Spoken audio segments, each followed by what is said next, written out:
Hello and welcome to Storytelling on the Plains. Today I'm your host Irene, and we're going to be talking today about the wife of a former slave and Union soldier, Daisy Anderson. In our last episode of Storytelling on the Plains, we talked about Robert Ball Anderson and how he went from a slave to a Union soldier to a farmer and businessman in western Nebraska. And as I was researching about Robert, I found a bunch of information about Daisy, which was really cool.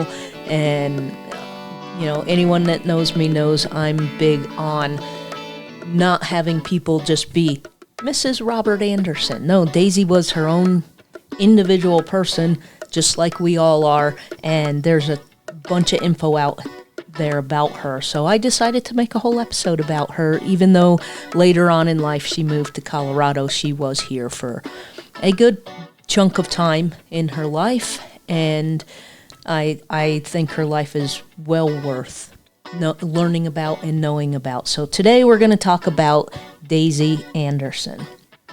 In her memorial obituary in 1998 in the New York Times, Robert Thomas Jr. wrote, "No official records exist of the marital histories of former slaves, but the arithmetic suggesting that Miss Daisy may have been the last woman married to a man born into Southern bondage is compelling." And I absolutely agree. Everything I've read about Daisy, she seems like a really cool person, and it would have been really neat to know her. So Daisy Graham Anderson was born on November 14, 1900 in Hardin County, Tennessee. Daisy's family moved to Arkansas when she was 17 because of elevated racial tensions there. And the little bit that I was able to glean from, reading between the lines, her family had become sharecroppers after the Civil War, and slavery ended, but we all know how sharecroppers were treated, and because they were black, they struggled a lot. And just because it became 1900 and the war had been over for 35 years, it doesn't really change anything. And then you get to 1917 when they moved from Tennessee to Arkansas. They were hoping for something better and than what they had in Tennessee. So Daisy spoke in a July 1st, 1998 interview on NPR's All Things Considered, just a little bit about what it was like as a child in the South. She said, "I'd like to tell you about my childhood. In those days, my folks didn't have nothing. Most usually there was just one room, all of us cooking, eating, sleeping in the same room. The house was just shacks.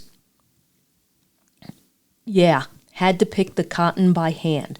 Pulled it, pick that cotton and put it in them sacks, and it was something terrible.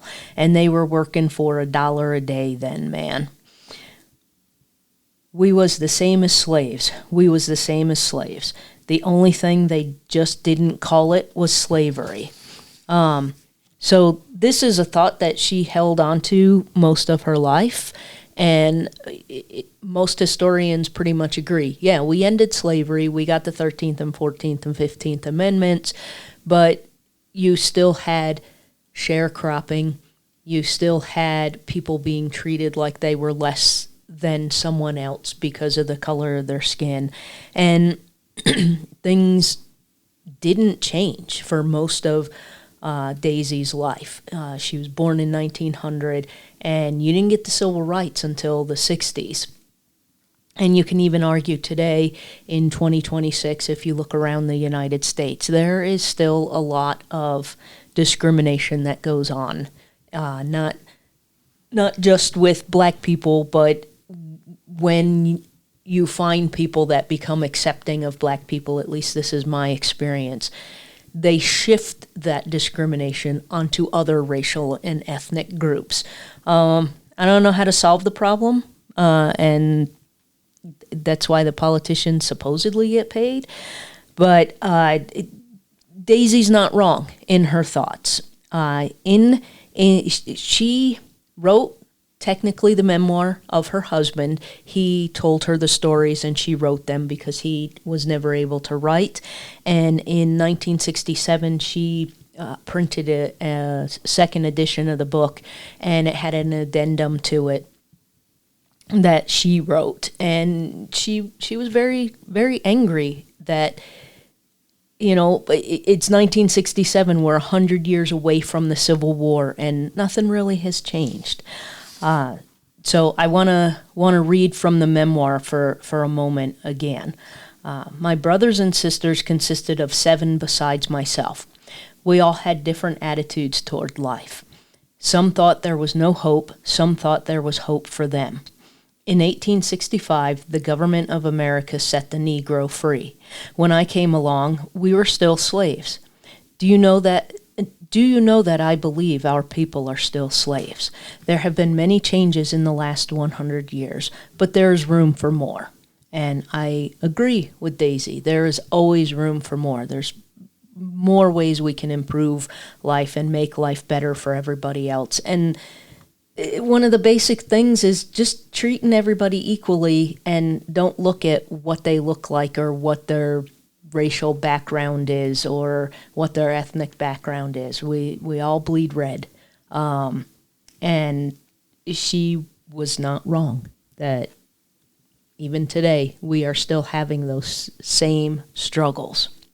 Her life changed when she met Robert Ball Anderson. She also recalled in that NPR interview about how it was not love at first sight when she met Robert. And I'm quoting from that interview rather than playing the clips, because even though I have a copy of the interview, I don't know legally how that falls, but I know that I can read excerpts from it, and we're good copyright-wise there. But if you go and you look online, I believe it's just called Civil War Widows, and type in NPR 1998, you should be able to find the interview there. And they interviewed Daisy as well as another lady who was also a Civil War widow, and her husband was a Confederate soldier.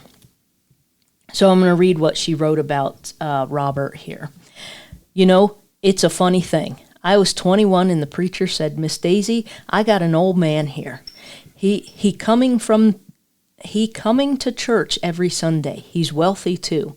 He come from Nebraska and said, I'd like to have you meet him tomorrow." And Robert Anderson come into church and sat down one seat behind me, and I looked around and seen he had hair all over his face and long whiskers down on the chin. Oh my God, he looked like a wild man, and his white hair all over his head, and I got started snickering and laughing, and I laughed all the while I was in church. Just laughed and laughed and laughed and laughed.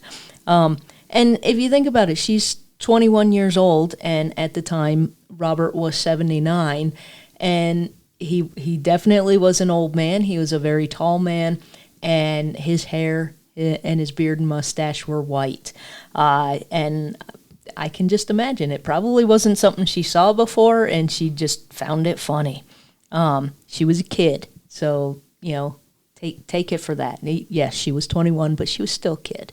And I would imagine that from other descriptions I've read, he didn't have his hair real kempt at the time. So it was kind of not combed, not brushed. It was just kind of wild and everywhere. Yeah, that's going to strike you in a certain way. So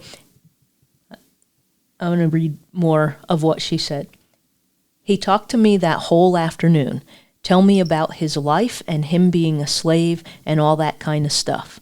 And when I got through talking to him and he got through talking to me, I found out that I didn't have nothing to laugh at. The laugh was on me. I'm the one that was ignorant, but I was just 21. He was 79. I got him to shave that hair off his face and cut his hair and cut them whiskers off, except for just a little bit of a goatee. And so in 30 days, he asked me, would I marry him? And I told him, sure. And then she started laughing. they seem to have hit it off pretty well, and I'm sure she kind of put that condition in there that, dude, you need to cut your hair, comb it, shave your beard and mustache, get yourself looking nice, and we'll think about it. And then they did. And she readily admits that, she was the one in the wrong. And I know here in America, we have those weird TV shows I happen to come across occasionally because I don't have TV. So it's just when I'm at other people's houses that I run across these shows. But they're basically makeover shows. I don't even know the names of them. But someone will come in and they look terrible. Either it's a really bad haircut or they didn't take care of their, beard and mustache or whatever. And they get a free makeover and they look really good afterwards. Or I've seen a couple of them where someone was homeless and they finally got a place to stay and they donated the haircut and, a shirt and tie so the guy can go, to job interviews and stuff. And it's probably kind of similar to what Daisy saw. Their hair is unkempt, their beard and mustache is unkempt. And it's, at the time, Robert was living in western Nebraska near Hemingford. That's where he ended up living the rest of his life. And it's a very rural area. And how many people are looking in mirrors every day and making sure their hair is just so? They don't care. They don't think about it. And until this point in time, Robert had been alone his entire adult life. So there's nobody telling him, you need to do this and this and this. So he's just living how he wants to live. And then along comes Daisy and she's like, yeah, you gotta cut your hair and make yourself look a little bit better. But she realized after talking to him for however long that day was, because they talked for a long time, she realized she was the one being foolish by judging him by the way that he looked. And when she sat and talked to him, she found him interesting, she found his stories interesting, and she got to know him and liked him. So, don't judge a book by its cover. There's a reason that's very popular and is still used today because we all do it to some degree. Even when we try not to, we do it. And most of us can keep that inside and not express it outwardly because we know that it's wrong. It's just our initial reaction and we can get past it. So at the time Robert met Daisy, she was a school teacher. She eked out a living teaching the alphabet to neighborhood children and owned one dress. So she is poor, and we're going to get into how that changed in her life. But if you only own one dress, you got to keep that clean. It's, was she really right to judge Robert for his hair when she probably had only one dress and everybody knew she had one dress and she had to wash it all the time because you can only wear it for so long before you need to wash it? And, everybody has their burdens to bear, and it's just another insight into, even she was thinking, I'm better than this guy with this wild man hair. And then she realized, yeah, no, I was completely wrong. So there's lots of little lessons to learn in that. So Daisy and Robert were married for 8 years until he was tragically killed in a car accident. And if you go listen to our episode on Robert Ball Anderson, we go into that. Daisy was in the car as well, and she escaped with just some bruises. Other than that, she was okay, but Robert died. I'm trying to remember if he died in the hospital or on the way to the hospital, but it was a bad car wreck. She often describes her marriage as an 8-year honeymoon. First night after we got married, we went down to stay all night with his brother. They had a nice big bed, My husband, he got in the bed first. He told me, "Come on, honey." I sat there for a couple of hours. I wouldn't go to bed. So he got up out of that bed, and he took that thing that I had on, and he took it off me like this. And he laughed, and he said, "Now you come come on and get into bed. He had to make me get into bed that time. But after that, I always beat him into bed. And then she started laughing. He sang to me at night. I'd sit on the floor and put my hands beside his knees. He could sing too. So that's a little tidbit that I didn't know when we did the Robert episode, that he could sing and he enjoyed singing. And he just did things that, a normal husband would do, but he also didn't force her. So, there's that. But I can also understand, because there's a huge age difference between them. And, it's their first night together. There's a lot of nerves. There's a lot of thoughts running through your head. I get it. And it was just neat that when Daisy gave this interview, she was 97, and she could still laugh about it, and just thought about how hilarious that encounter was on their first wedded night. So in the NPR piece, Daisy Anderson and Alberta Martin spoke about their marriages. Daisy had married a Union soldier and former slave. Alberta Martin married a Confederate soldier. Alberta was about 19 and her husband was in his 80s. Some people want more salacious details about what went on in their marriage from the two ladies, but Alberta shut that down really quick in the interview. Alberta said, people, when they get old like that, they don't require kissing and hugging and necking and one thing or another. The old saying is, better to be old man's darling than a young man's slave. So she's not going to spill the beans on anything that happened inside of their marriage, because it doesn't pertain to you. Whatever. Just assume regular marriage things went on, and if they didn't, it was just between the husband and wife, and it's really none of your business. So stop being gossipy. Daisy also described the home Robert took her back to in Nebraska and what it meant to her. There's an old photograph at the house. As a girl that didn't have a house or never had nothing in my life, and then take me into a house like that? Decorate that house for me just like a dollhouse? This here, back in here, that was a waterworks. And the interview was not a video interview, but she was pointing to different things in the house. This here, back in here, that was a waterworks. Had pipes that made the house modern. You see how it looked, don't you? That's me and him right there standing in front of it. They say that I just married him for money. His relatives said that too. But that's the reason he wanted to get married to me. He wanted to help me, wanted to make my life better. I'm proud. I'm proud because my husband escaped from being a slave, went to join the service, and he wanted to be free. That's what he wanted to do. Go and have a home of your own and kids of your own, and he did it too. Didn't want no more slavery. He wanted to be a free man. And Daisy and Robert actually never had any children, but Robert did what he wanted to do. He did everything he wanted to do to become a free man. And at some point in time, he decided he wanted a wife, and he had been down in Arkansas, visiting his brother when he met Daisy. And they got on, so he was like, come and marry me and come back to Nebraska and your life will be better. And it was.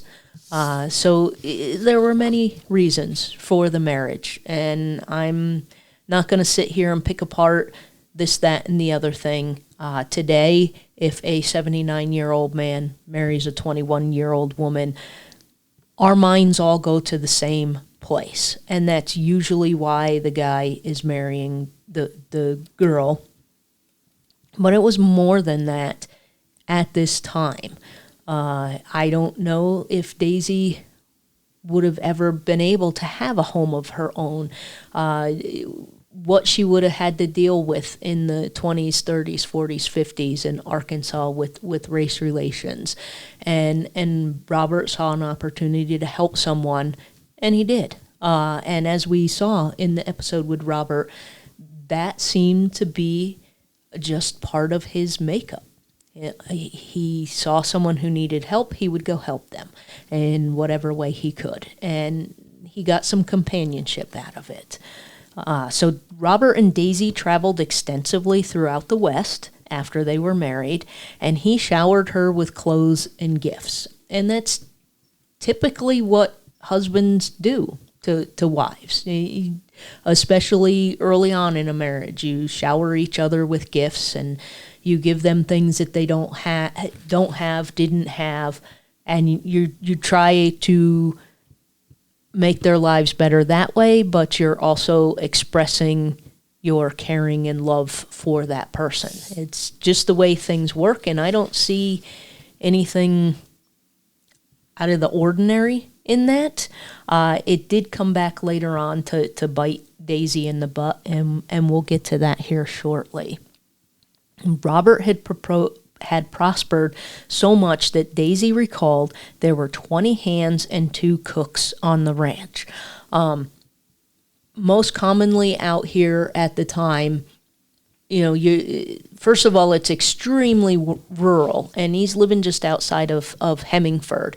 And even today, Hemingford is a very, very tiny town. Most likely, if you're going to go shopping for groceries, you're either going to drive into Alliance or Chadron, and that's still like 20, 30 minutes by car, either way.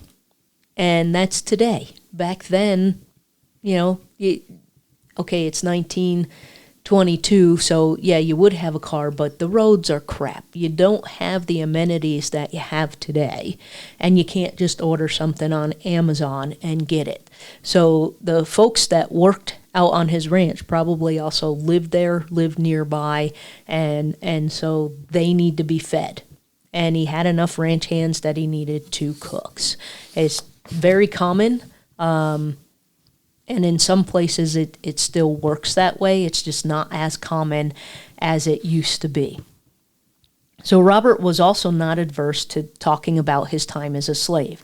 And Robert's no different than anyone else that has seen and experienced extreme trauma. Some folks want to talk about it, some folks don't. I had an uncle who was in Vietnam, and until the day he died, he didn't talk about it to us. He just absolutely refused. I heard him once talk to my other uncle about it, and that was it. It was like a 5-minute conversation, and it was a very lighthearted, surfacey conversation just about some shenanigans that he had gotten up to. But other than that, he would not talk about it. I have a friend in town who was in Vietnam, and any question I ask, he will talk about. And if we get to a point where it's hard for him to talk about it, he'll just be, Irene, we let's just not go there today. All right, let's talk about something else then. So it's just like everybody else. Some people talk about it, some people don't. Robert just would tell things, this is what happened, and this happened, and this happened, and he always tried to find positives in life. Other former slaves never got over it and were negative about every single aspect. And Robert didn't say that being a slave was cool, but he was okay talking about it and explaining to people what it was like. And I think in that sense, and I'm projecting onto him, but I think knowing the bit about his character that I know, that if you asked him and he talked about it, he would tell you what slavery was like, and he wasn't going to sugarcoat it. This is what happened. This is why I didn't want to stay here, and this is why I went and joined the military. And Daisy paid attention. She helped Robert turn those stories into his memoir. And again, his memoir is called From Slavery to Affluence, Memoirs of Robert Anderson, Ex-Slave. And that book was originally published in 1927. And it seems to only have been published up and around the Hemingford area. Copies of the book are really hard to find. I really wish the family, if they still have copyright over it, would republish it or get somebody to read it and make it in an audio book because it's really good, and I think it's worth being reprinted. And Daisy did too. Eventually, 1967, she had a reprint, and we're going to get into that in a minute. And then she had another reprint in 1986. And it just lays everything out. This is what life was like. This is what it's like. And Daisy's little addendum, it's like 30 pages. It's basically summed up as, hey, why are we still dealing with this crap? We ended slavery 100 years ago. Why? Why are we still dealing with this? And then some of it is a little hard to follow because it just kind of skips from topic to topic to topic. And you need to know a lot about her life to know kind of where those shifts are and where she's shifting from talking about one thing to another. But it's still very important, in my opinion, that you read it. Anyway, 8 months before he died, Robert deeded his property, mortgage, and all to Daisy. She tried to keep things running, but lost most of their money during the Depression. So Thomas from the New York Times also wrote, after her husband's death, Miss Daisy, who said she had been spoiled by his generosity, became such a spendthrift that she soon lost the farm in the Depression. So this isn't surprising. You partly have the Depression where everything is a struggle and everybody's losing their farm and their homes and everything because of the Depression. And Daisy went from nothing to being married to Robert, and for those 8 years they were married before he died, she had whatever she wanted. And so at that point in time, she didn't fully grasp, don't spend all your money, and it's also the Depression, don't spend your money because you're going to lose everything. And it happens. It happens today too. She wasn't prepared. She wasn't experienced, and I don't fault her for that. It's a hard life going from someone with nothing to someone with something, and we see that statistically in people, for example, that have won the lottery. Within 5 years, all their money is gone. We see that in pro sports players. They blow all of their money. And you're like, how did he blow his money? He made $110 million over the last 10 years, and he's got nothing.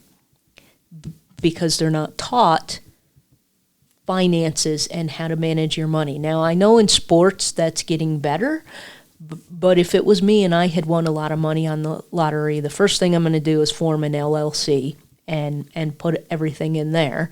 And then I'm going to go to a financial advisor and say, look, I don't want to go broke. This is supposed to set me up for the rest of my life. What do I need to do? I get it. It happens. It's hard to deal with. Even if you were making, let's say, $60,000-$70,000 a year in 2026, if you win a $300 million lottery, that's a lot of money. And it's very easy to, it's gone. It's gone. I know someone who won a scratch-off lottery in New York, a relative, and was supposed to get, I think it was like $35,000 a year for X number of years, and it would have taken that person up to age 65. And I'm like, sweet, you can quit working and you'll be good to go the rest of your life. You'll have that money. And they were married. 4 years later, all the money was gone because they kept taking early advances on the money. So there's a penalty to take an early advance, and then you have to pay the taxes on it, and then at tax time you have to pay some other penalty. So the money just quickly gets eaten away. Yeah, I could sit here and call that person stupid all day long for doing that, but it happens, and it happens often, and it's not uncommon. And for Daisy, it's a similar situation. So it sucked, but you know what? She learned from it, and, she went on to have a really, really nice life. And I just don't think we should sit here and look back 100 years and go, yeah, she was stupid. Well, you know what? She was a young lady, and she was married, and then all of a sudden her husband is taken from her, and now she has to learn how to do everything, and she's going to fall down. It just happened that she fell down during the Depression, which just made everything worse. So let's not judge Daisy for any of that. So Daisy left Nebraska and moved to Colorado, where she worked cleaning homes and picking potatoes. She never remarried and never had children. But that doesn't mean she went away quietly in life.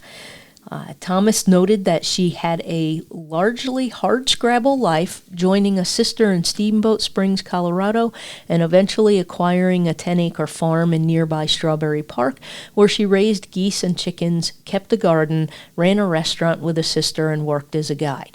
So in reading some other things on Daisy and reading in her memoir, this guy kind of paints Daisy's life with a little bit too bright of a palette. Yeah, she had a largely hardscrabble life because everything she tried to do, her and her sister met resistance because they were black. So they had chickens and they had lots and lots of eggs, and nobody would buy eggs from her. She did this other thing and did well at it, but then when it came time to sell the crop, nobody wanted to buy it because she's black. And that's unfortunately how life was. But they still managed to scrape by and get by and do things. So I think Thomas here, everybody liked Daisy, and so you don't want to write anything bad. But the truth is, hardscrabble doesn't really do it doesn't do it justice. Think about it. You spend all year raising your chickens or raising your crops, and then it comes time to sell your chickens. You've butchered them, they're dressed, they're ready for sale, and nobody wants to buy them. And we all know why. And it's frustrating. But again, just like Robert, she kept going. And she kept trying and kept trying and kept trying. And I think maybe that's what we should take out of it, rather than trying to gloss over the fact that her life was more of a struggle than it needed to be, most likely because she and her sister were black.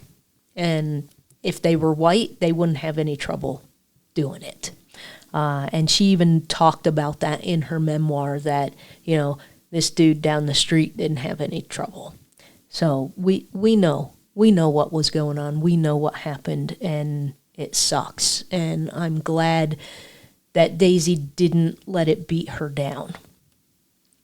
The Arkansas Black Hall of Fame Foundations noted that she also took up one of Robert Anderson's favorite activities, which was to attend the Grand Army of the Republic reunions and other Civil War-related events. In 1997, Daisy Anderson, remember she was a Union widow, and Alberta Martin, the Confederate widow, extended their hands toward each other in friendship at the Wall of Pickett's Charge in Gettysburg National Park, 134 years after that bloody conflict. Dan Moose writes in Outside America, Race, Ethnicity, and the Role of the American West in National Belonging, Daisy brought his text back to life in 1967 when she composed a 19-page edition From Slavery to Affluence entitled Have You No Shame?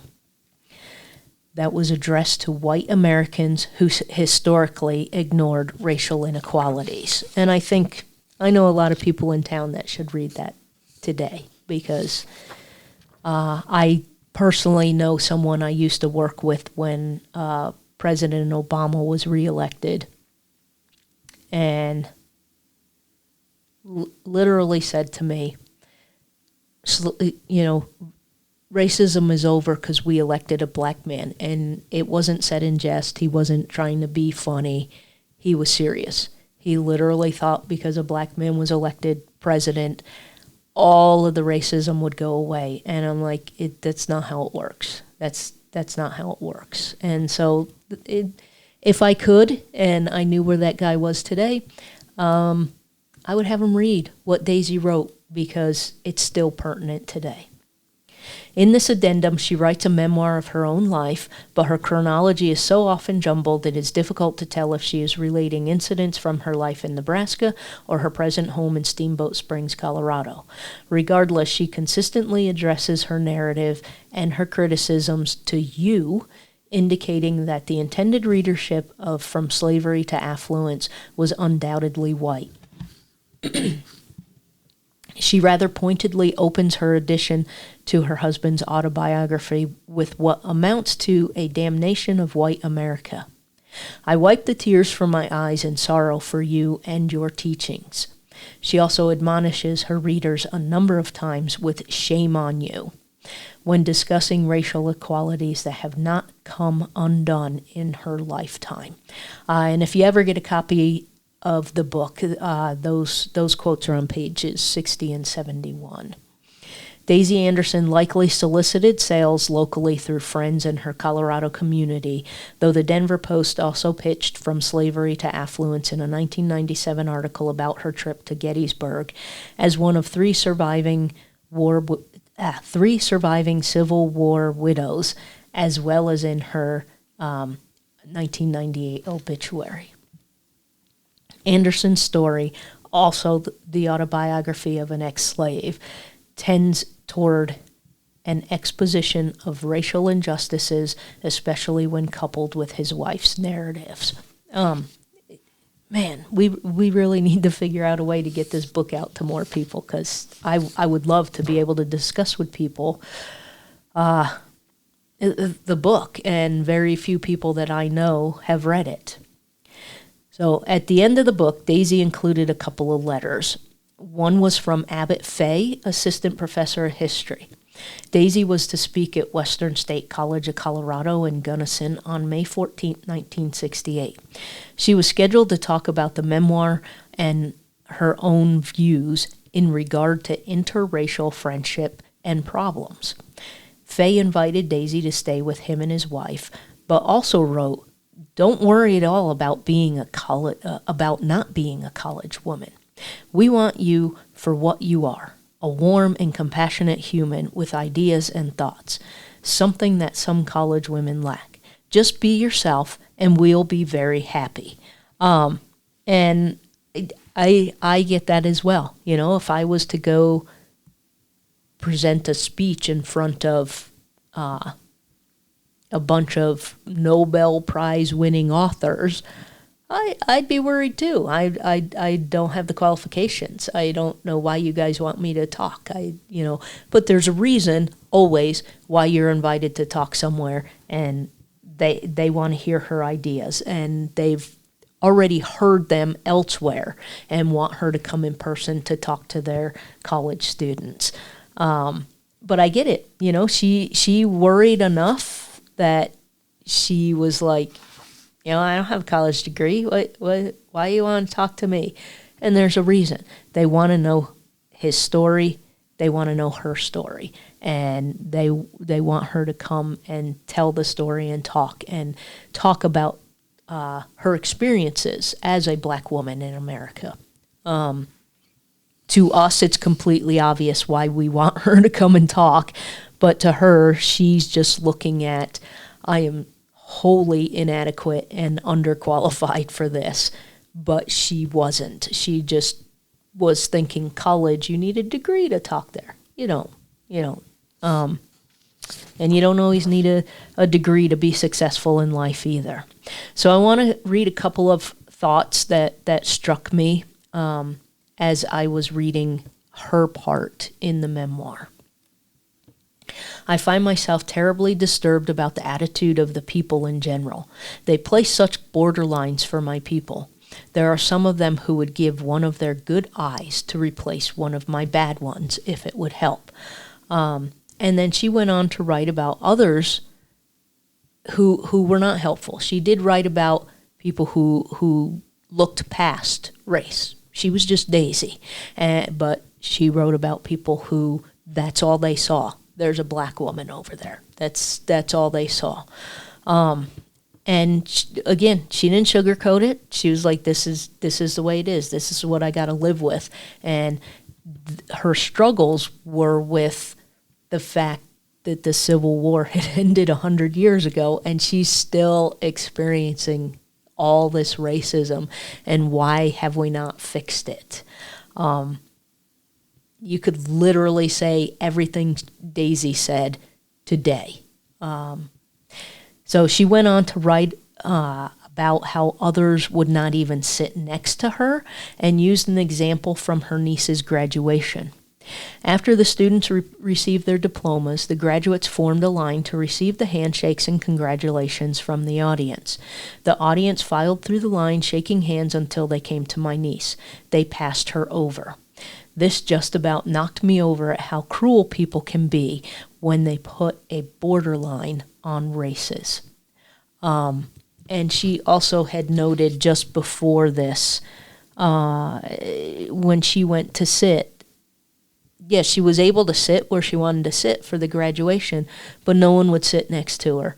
And eventually someone came and grabbed that empty chair and took it to another part of the room to sit with other people. And she was astounded and taken aback by that no one wanted to sit next to her. And I know I am very much a product of my time. I was born in 1970, but my grandma was born in 22. And she would not abide by any kind of discrimination. And she not only taught me that with words, she modeled it. So some of this still just really tugs at my heart and hits me really hard that people are that cruel. I don't want to sit next to you because you look different than me. It never made sense to me. And it also probably was reinforced with me in general to treat everybody kindly. My mom worked in a psychiatric center with developmentally delayed folks, and she preferred to work with the older senior citizen folks rather than the younger folks. And so I just grew up around those people just being normal. They just thought differently than me. They do things differently because their mind works a little bit differently than my mind works. So I know I'm very much looking at this from a different perspective than, say, a racist. And you're racist. If you don't want to sit next to a black person because they're a black person, you're a racist. And it's, to me, it still seems ridiculous that was going on in the 60s, but it wasn't something I really experienced too much. I saw a little bit growing up, but nothing to the degree that Daisy or Robert ever had to experience. And I had been around when my mom and my grandma would call this out from other people. And sometimes it was just my grandma would just go, no. And then she would change the subject, and she just let them know, we're not talking about this because what you're saying is unacceptable, and I'm not even going to entertain it. So my grandma, with some people, just wouldn't even entertain talking to the person and getting them to think differently. I don't know if it was her years of experience, because I'm kind of in that position now where there are people I know I can talk to, and we might disagree on something, not racism, because I'll call you out if you're a racist. But there are also people that, you know, when you're talking to them, just shut the conversation down, change the subject. You're not going to change their mind. And I don't want to deal with or be around what you're trying to advocate. And that's kind of where my grandma was at the time, and I get it because I'm 55. And so she was in her late 40s, early 50s when I was starting to observe the way she interacted with people when they were being racist and bigoted. And, maybe she was at that point where I'm at now, where I don't want to deal with it anymore. I've spent a good chunk of my life trying to reach across the aisle, so to speak, and understand the other person and maybe get them to change their mind. And today I don't have the time and patience for that anymore. But we still need to work on it. If you're willing to sit down and we can have a decent conversation, great. But, you start bringing out the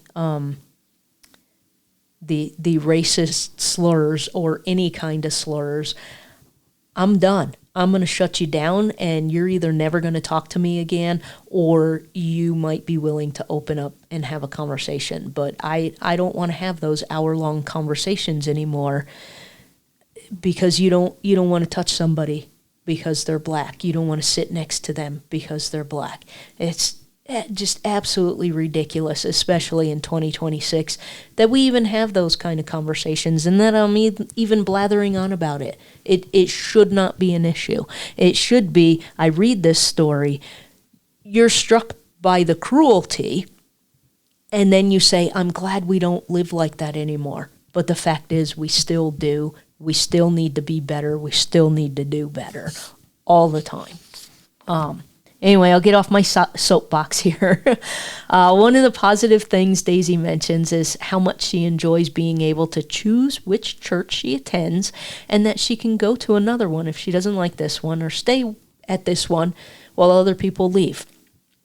It's such a simple thing, something I overlook, yet here is Daisy pointing out how we exist in the same place. But we don't have the same experiences. She, in many places in the U.S., there might have only been one black church in town, and that's the one she had to go to. But, she's, I think she was writing about her time in Colorado, but, she doesn't like this minister. She doesn't like what he preaches. She doesn't think he's biblically correct, so she's going to find a new church to go to. And she has that freedom to do that. And as a white person, I didn't even think about it till she wrote about this. And I thought, yeah, if I go somewhere and I don't like it, I don't go. If I don't like a business's practices, I don't go. I go someplace else. If I don't like supermarket X, I can go to supermarket Y. And for many people, especially people that live in rural areas or blacks through most of the 20th century, you have one place you can go, and if you don't like it, well, too bad. And so it made me step back and think about, white privilege gets thrown around a whole lot, but this is an example of that.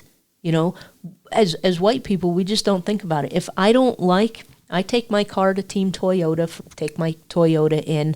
The folks have been very straightforward with me.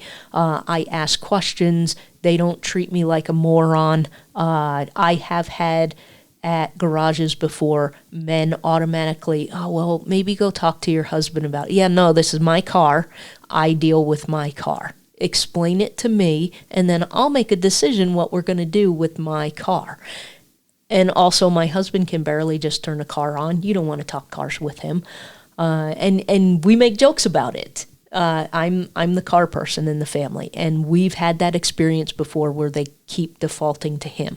But the folks here in town at Team Toyota have not done that to me. And when I ask a question, they answer, and if I have follow-up questions, they answer and they explain it to me. And it's not, oh, I'm talking down to you, or I got to explain this dumb woman what this thing is going on. Because usually I already know what's going on when I go in there. But say you're back in the early 1900s, there might only be one car dealer that will deal with you because you're black. And so you're stuck going there. And they might charge you more because you're black, and you got no place else you can go. Well, if Team Toyota started treating me like crap and I didn't like their service, there are several other places I can take my car in town. And that has always been an option for white people. Now, maybe not always for women, but let's just stick with the black and white thing. And I didn't really start to think about it till I was reading the memoir and I was typing up this episode. And that's the kind of white privilege we talk about. We don't even think about it. It's like, oh, I don't like this guy's service, so I'm going to go over here. And you just go over there and you do whatever you need to do. And for a lot of black people and other minorities, that has not always been the case. And the best example I can give, when I went to Tanzania, I spent the summer in Tanzania to attend a friend's wedding, and everything had a Tanzanian price, a black African price, and a white people price, and the price went up. So many times my friend Salma's brother now would just ask me, what do you want? And I would tell him, and I would give him some money, and I would ask if that was enough. And he would go, oh yeah, I'll bring you the change back. And I experienced it over and over and over because they automatically assume I'm a white person in Africa, in Tanzania. I should say white person on the continent of Africa, in the country of Tanzania. And they assume you have money. So many times when I wanted just basic things, like if I was like, can we have cucumbers with dinner? I would pay for the cucumbers, but they would go get them because I would end up paying 3 or 4 times the price. And I think that was my real first experience of what it must be like as a minority in the U.S. because I encountered it day after day after day. But the thing was, at the end of the 5 weeks, I could come back. I could leave that. If you're a black person, you can't not be black. If you're Mexican, you can't not be Mexican. If you're Chinese, you can't not be Chinese. There are some, basically, if you're not white, you can't change what you look like, and you're discriminated because of that. And I overall had a blast in Tanzania, but I had a lot of learning moments, and it made that trip that much better and enjoyable, and I could learn things that I would never, ever be able to learn here because I can't experience that same sort of discrimination. In general, everybody was nice to me in Tanzania, especially when they found out I was an American. But there's still that higher price because I'm a white person, so I must be rich. It didn't matter that I scraped every penny possible to be able to go to my friend's wedding. I'm white. There's an assumption about me walking around in Tanzania. So I am thankful that people like Daisy write books, even if her little memoir isn't the the best organized. She's writing down her thoughts and her experiences, and we need more of that. We need more people to say, this is what it's like every day. And if you look at things today where people are getting arrested and you read the police report says, oh, this person did this, and this, and you're like, oh, you were justified in punching them. Oh, but we got cameras now and we recorded it, and that person didn't do anything before you punched him. And we know this has been going on for a very long time, but now we have cameras and video cameras in our pockets that we can record this is happening. This has been happening, and this is just the way we're expressing it today. Daisy put it down in words. We have cell phones. And it might be flooding the zone, so to speak, but I hope we don't ever become desensitized to it, that we recognize how bad all of this is, and that we work toward making it better. Again, I'll get off my soapbox again, and we'll get back to the episode.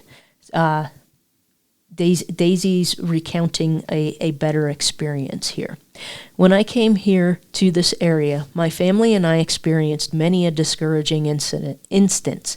We weren't allowed to eat in certain places. If we wanted to eat, one place would usher us into a room that had no windows and would close the door on us so no one in the main dining room could see us. And with the door closed, we could hardly see each other across the table.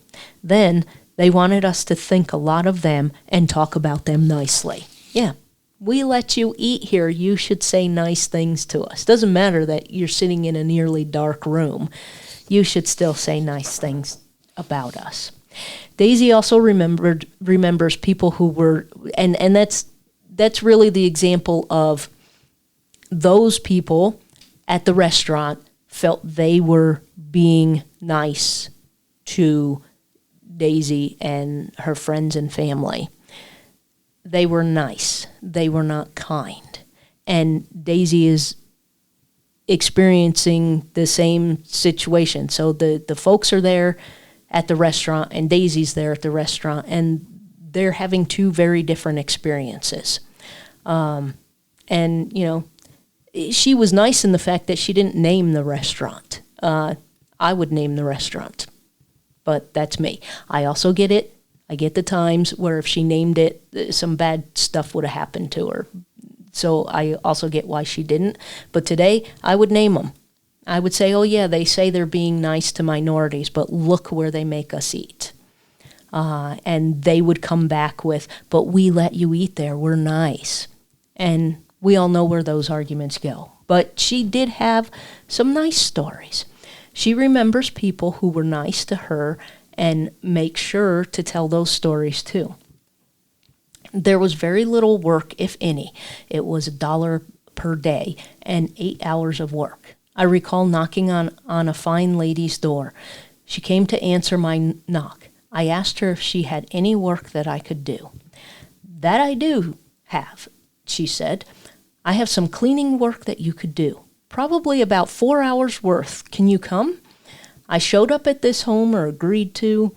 When lunchtime came, she prepared lunch for herself and for me. She called me to wash up for lunch. I was shocked as her attitude toward me, as I had been treated so cold by most of the others. This is what she did. She sat down on one side of her table, and me seated on the other side. She talked beautifully to me. I hope I never forget her. This is being kind, not nice. Daisy went around asking people if they needed cleaning in their house done, and then, you know, arranged a fee and a time to come. And most people, Daisy was the help. You just come clean and get out. This lady was kind and sat down and talked to Daisy and got to know Daisy and shared lunch with Daisy. That's kindness. That's not being nice. That's being kind. And I wish she had said that lady's name, because that kind of hits me in the feels a little bit. And I wish more people were like that. Much of what we know about Daisy is through her experiences and how she shared them with others. She wanted people to remember Robert, but she also wanted people to get along and not see race, just another person. She wrote about the kind-hearted people who helped her and her brothers when they were walking in freezing negative winter temperatures. She wrote, "These people are never forgotten in my prayers." Both instances she wrote about were happenstance. Someone saw she was in need, so they helped. Race didn't matter. And the one instance, her and her brother were walking, and the folks saw them and were like, "Dude, it's blizzard. Get inside. Get in here. Don't be walking out there."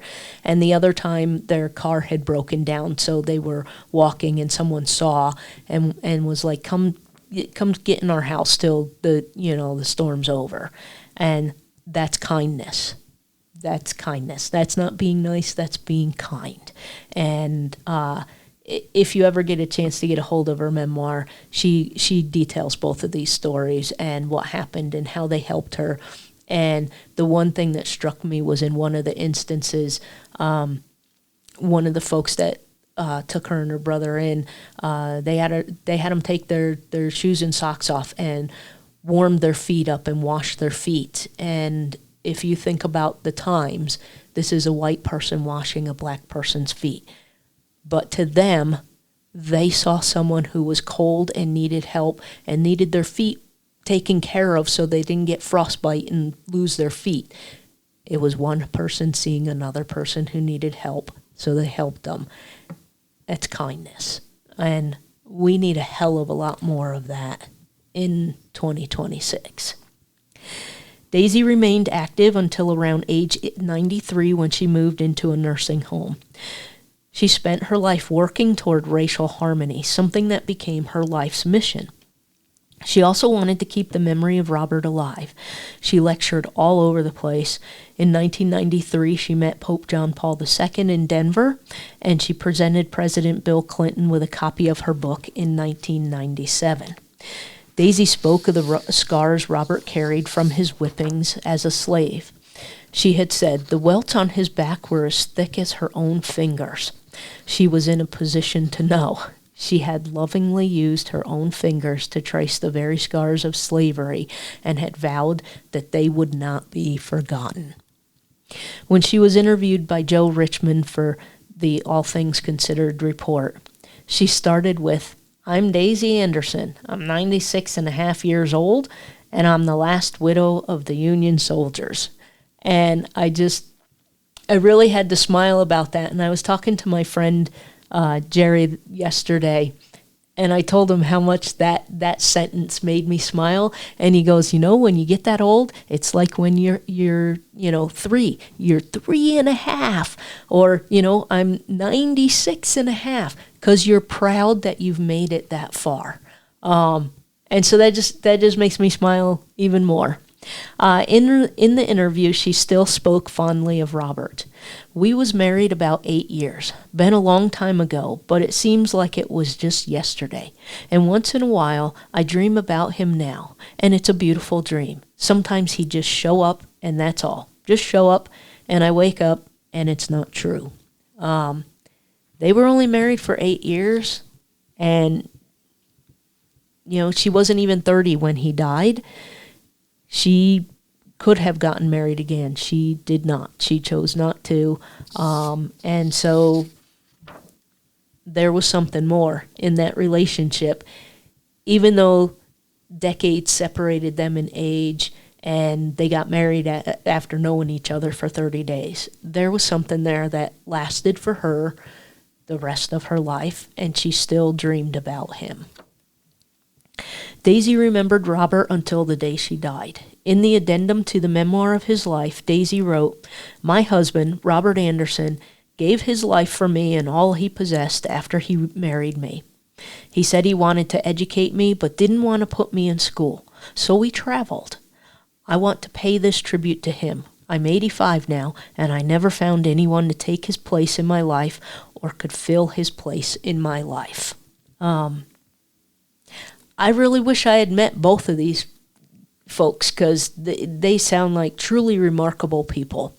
And if Daisy had never gotten Robert to write his memoir, and for her to try and keep his memory alive and republish it and go around talking, this all would have been lost to history. And I'm sure there are many people just as remarkable as they were, but man, I wish I had known both of them.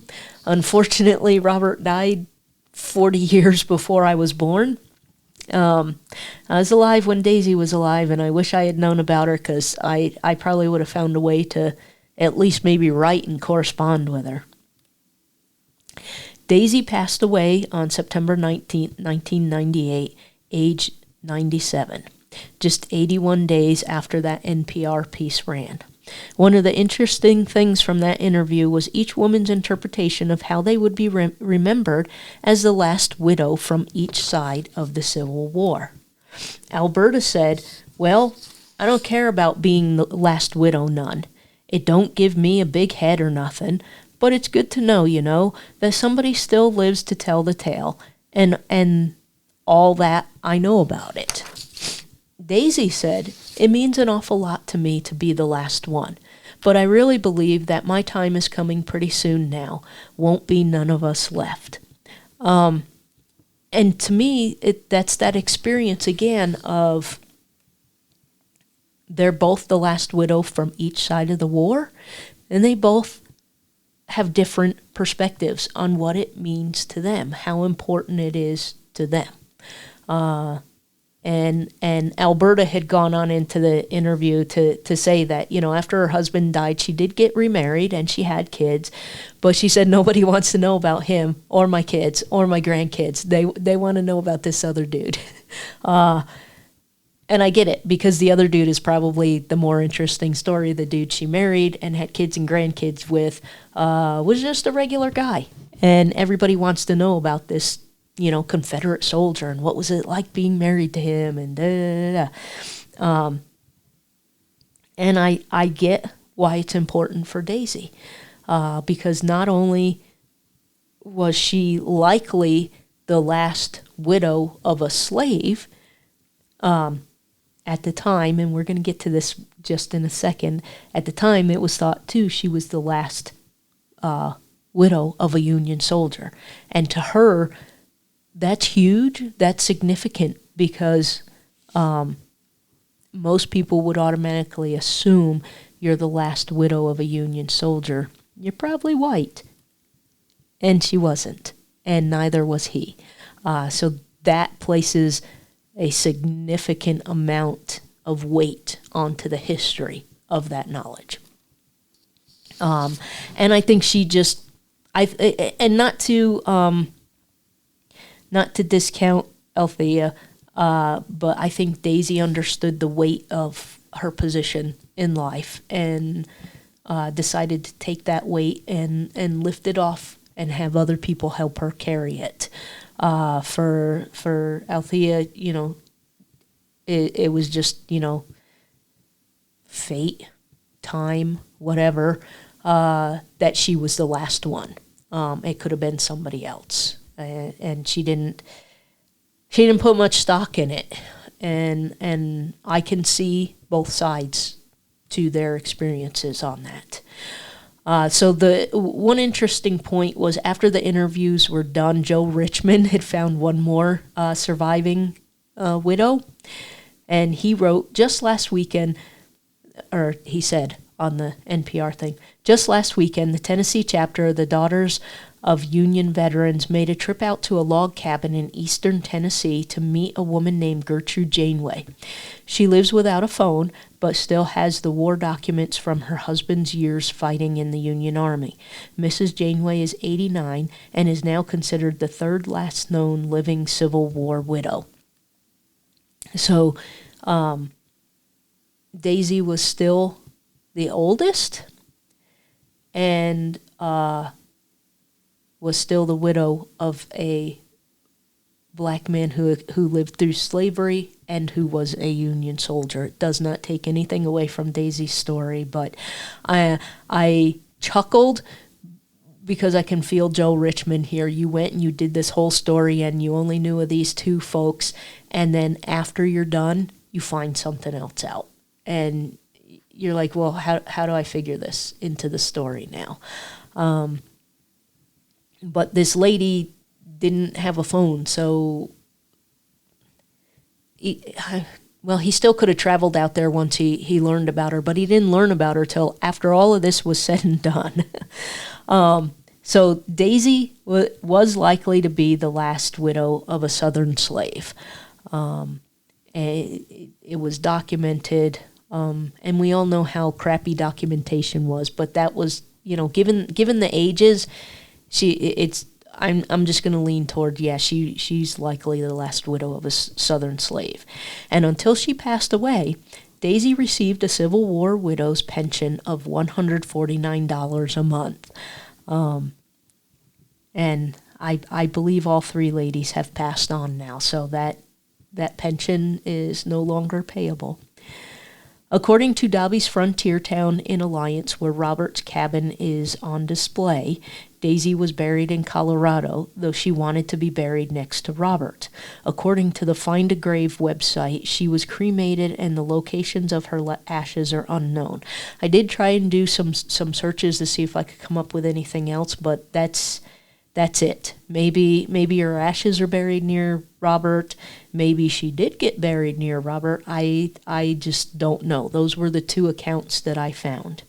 Thomas's New York Times article also notes, and his New York Times article is called "Widow of a Former Slave and Union Soldier." So he noted Daisy was survived by two nieces, Mary L. Cox of Westminster, Colorado, and Anne Williams of Los Angeles.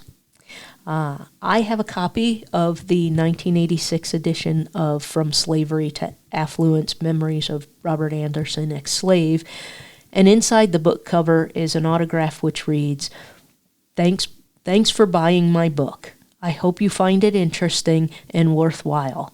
Daisy Anderson, 1989. And absolutely, Daisy, it has been one of the most worthwhile books I have ever read, and I really hope that your family maybe one day republishes it. It makes you sit and think deeply. It's 90 pages long, and I have thought more about this book over the last 4 or 5 weeks than I have thought about probably any other book I've ever read.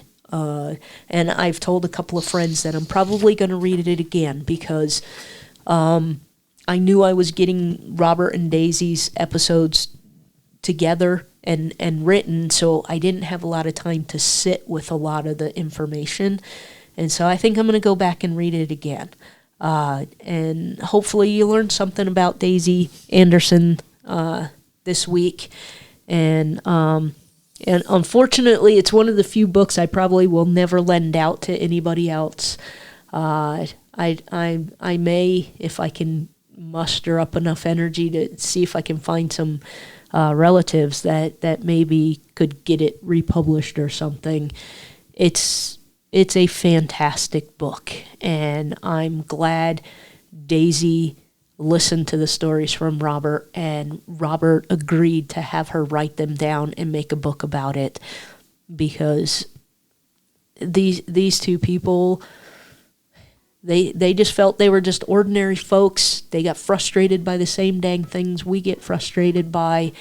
They don't understand why things are still the way they are when they should have changed, but they found ways to make a better life for themselves and to keep going and to tell people about Robert. And now we know about Daisy, and I got the chance to talk about Daisy. So I hope you all enjoyed this episode. We'll be back next week with another story. For now, I'm Irene, and this is Storytelling on the Plains.